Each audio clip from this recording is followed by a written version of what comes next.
Mga veterano at kanilang pamilya nakatanggap ng maagang pamasko.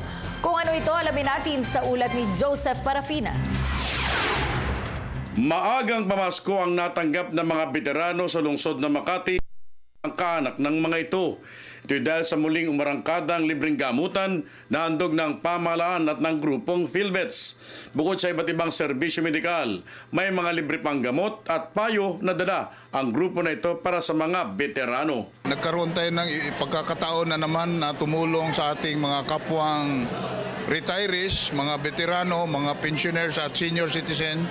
At magpasalamat tayo na nagkaroon tayo ng pagkakataon na manilbihan dito sa Barangay Pembo, Makati.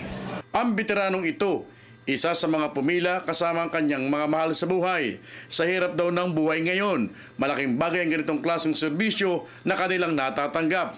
Kaya't kapag nadadala po, animoy tumama sila sa lottery at sinasamantala ang magandang pagkakataong ito kasama ang kanilang mga mahal sa buhay dahil napakalaking tulong din ito para sa kanila. Kami po mga veterano, kung binigyan kami ng posisyon para mag-serve sa kaparehong veterano, tatanggapin po namin yon. Ito namang si Mang Marcial, isa rin sa mga natulungan at nag-uorganisa rin para maraming makadalong veterano. Sa kanyang edad ngayon, mas mabuting natutulungan na rin siya at nakatutulong din sa kanyang kapwa.